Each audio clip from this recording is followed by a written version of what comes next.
Frameworks, Charting a Course to Explore the Story of Stories, Part 1. By Brooks Crenshaw, June 23, 2024. Note, this article is part of a series that will explore the useful concept of frameworks and their applications.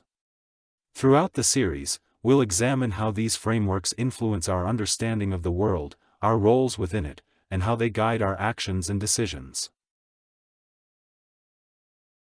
In our previous explorations of frameworks, we examined their role in shaping our understanding of reality and guiding behavior in terms of how to be. As we begin to explore the biblical corpus, we first must set guidelines for how to do so. If story is a superior framework in a hierarchy, then this set of stories is the story of all stories in the King of Kings sense of iterative building.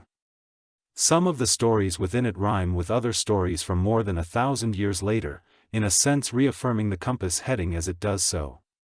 The text is reliably linked to its original translations, wherein over 40 authors across at least 1,500 years created what has been referred to as the first hyperlinked text, see image above for data visualization, in the sense that the citation rate across books is so robust that it seems to capture the wisdom of the crowd phenomenon. As I previously stated in the last article, anything that shows itself as valuable attracts the attention of psychopaths and tyrants, from Roman emperors to European kings, to televangelists. My issue is not with the stories themselves, but rather 2 millennia or more of human tendency toward twisting them to serve other purposes. It is not meant for use by men to force the behavior of other men, but rather for man to force himself through the narrow way of his potential through proper sacrifice. It is not a governing document in the Roman sense, but it governs the conscience of those who would entertain to wrestle with it toward doing away with enough of that which is inadequate within them to see a marked improvement. But as I also previously stated, I have a complicated relationship with this text. But it isn't because I don't believe it, but rather because I believe it at a deep level such that the more surface-level debates may be rendered moot, or at least rendered less important than the repeatable, undeniable story of reality and humanity's place within it. Besides that, I am uncomfortable with the use of the word believe, because of the action it implies that is all but universally extracted from its meaning. For, belief is what we perform through our actions, not what we say, much less what we claim as our opinion of the historical accuracy of X or Y. You will find that I like to use thought experiments to play with ideas, which helps generally curious people gain insight at a deeper level. I also wish to play with mechanisms within the text that help alleviate the distractions of the more trivial debates to be had, after which I wasted many years of my life in dogged pursuit. Mechanisms that stabilize against tribal religious dogma of more recent centuries that often place members of one street corner's church building at small odds with the membership of yet another church building on the adjacent corner. This article will set up guiding principles drawn from my decades' attempt at exploring the biblical corpus, establishing parameters for our inquiry and preparing us for a deeper exploration.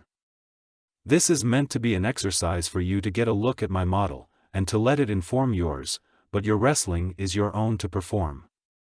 I don't seek to persuade personal belief in the literal, that's your personal endeavor, whether you're a church-going Pentecostal or an atheist regarding the literal questions.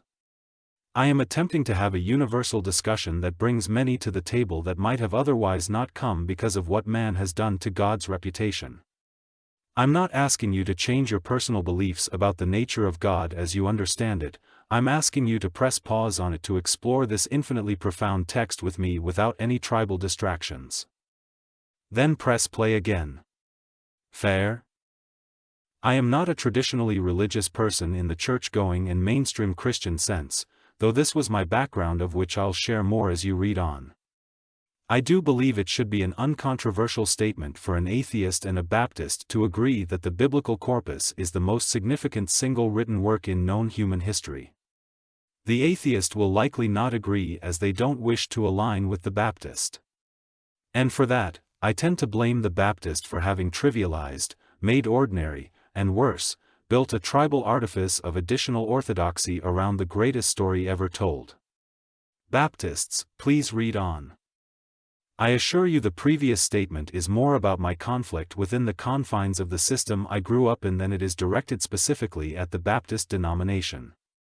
I came from you, so I ask for some grace in your further reading. I spent a significant portion of my life arguing points and attempting to answer questions that are both unanswerable and relatively unimportant. I know that might offend the sensibilities of the religiously observant reader, and that's not my intention, for we agree at some point on the spectrum. The old joke goes like this. Once I saw this guy on a bridge about to jump. I said, "Don't do it." He said, "Nobody loves me." I said, "God loves you. Do you believe in God?" He said, "Yes." I said, "Are you a Christian or a Jew?" He said, "A Christian." I said, "Me too." "Protestant or Catholic?" He said, "Protestant." I said, "Me too." "What denomination?" He said, "Baptist." I said, "Me too." "Southern Baptist or Independent Baptist?" He said, "Southern Baptist." I said, "Me too." "Do you follow the London Baptist Confession of 1689 or the Philadelphia Confession of Faith of 1742? He said, "London Baptist Confession of 1689, I yelled, "Die heretic," and I pushed him over the edge. This describes the notion introduced by Freud with the term narcissism of small differences in his 1917 paper, The Taboo of Virginity. He suggested that communities with adjacent territories and close relationships are especially prone to feuding and expressing mutual disdain. Too often, the greatest conflicts, whether Shia and Sunni Muslims, Mensheviks and Bolsheviks in the early Soviet Union, or the famed Hatfield and McCoy feud from my home state, arise not from fundamental differences, but from the vanity of small differences. So, we might explore a bit to see if we can agree there is a line across which is found foolishly trivial disputes. I like to use the following thought experiment. Imagine two people in the same church pew arguing over the color of Christ's sandals, whether among the various shades of natural leather or of the color-dyed leather variety common in the day. Can we agree that this is a trivial difference of opinion for which there is no definable answer and therefore a waste of time and resources? Most do. In this case, we agree there is a line, though we may haggle over where that line is. I was born into a Southern Baptist family and raised from an early age on evening devotionals and Bible drills. My family was close to many of the leaders of the convention over the years, and many of them spent time in our home when I was a child. I was raised out in the rural outskirts of my small town, and as such, my parents were able to exert more oversight while raising me apart from the more secular in town. That has its advantages and disadvantages.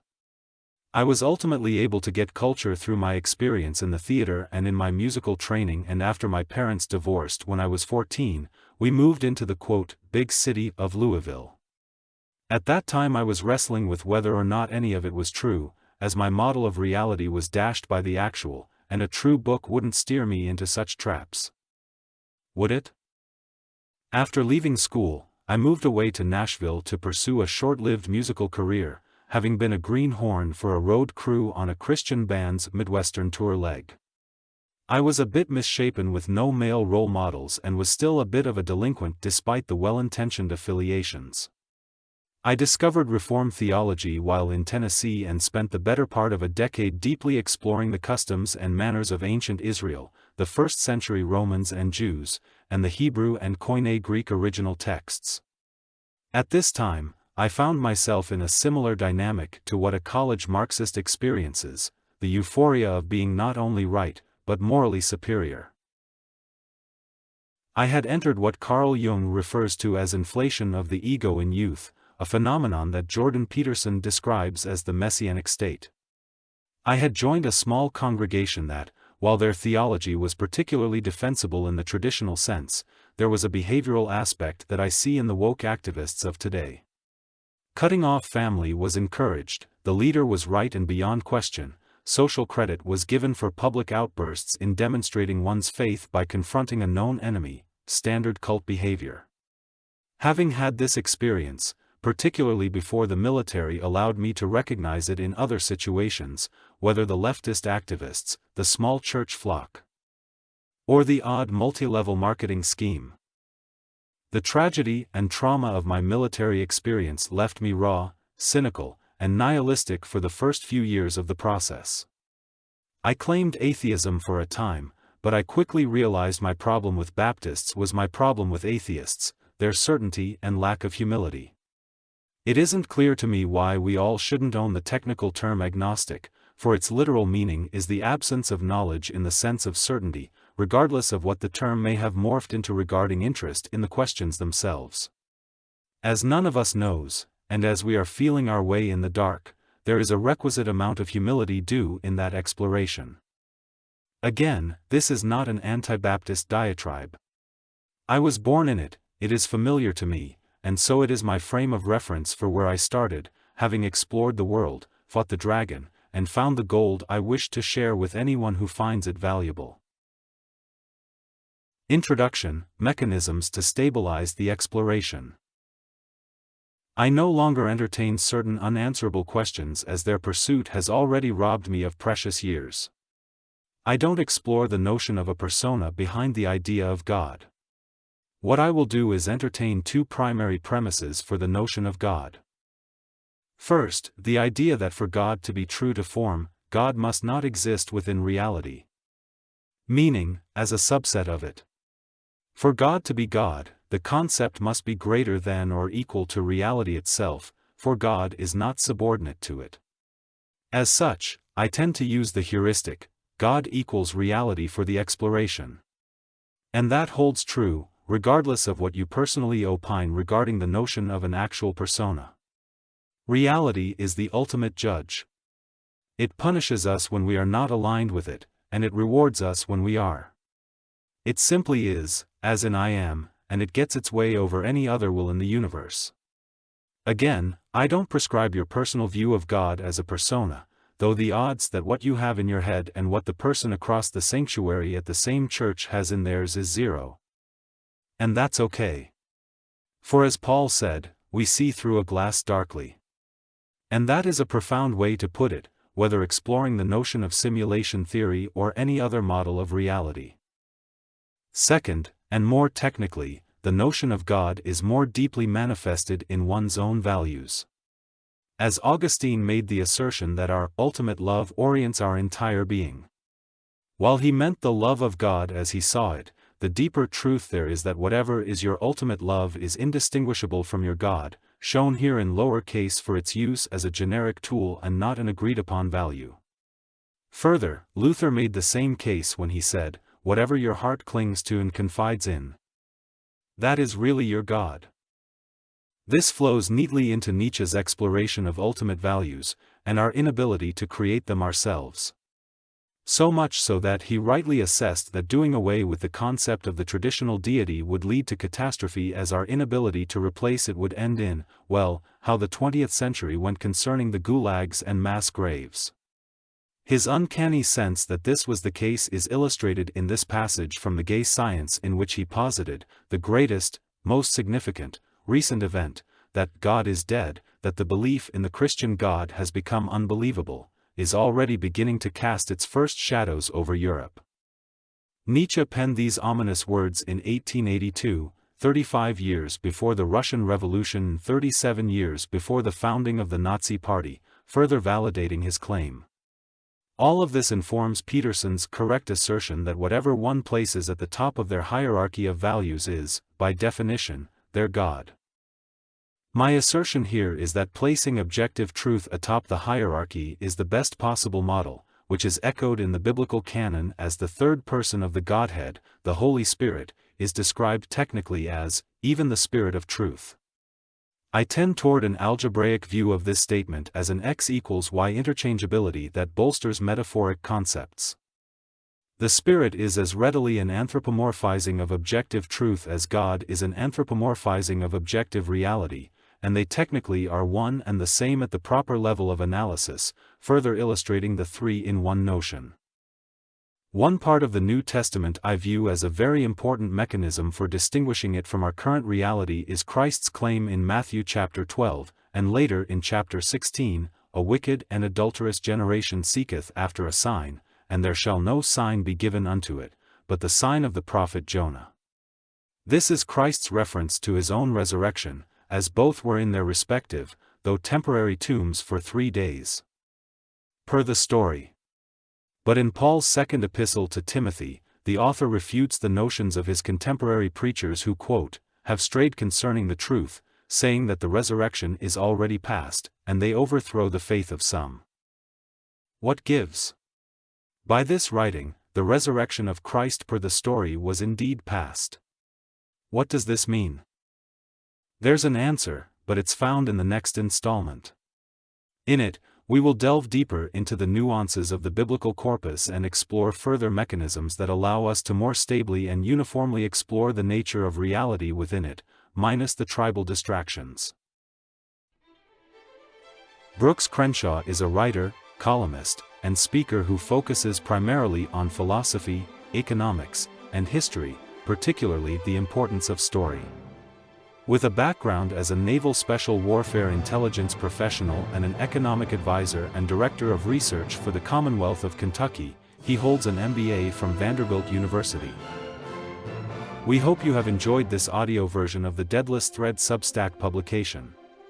If you'd like to support our work and stay updated on future articles, please subscribe to the Deadless Thread at brookscrenshaw.substack.com. And follow on Twitter X, @CrenshawActual for more insights and discussions. Thank you for listening. This has been a Deadless Thread production. All rights reserved.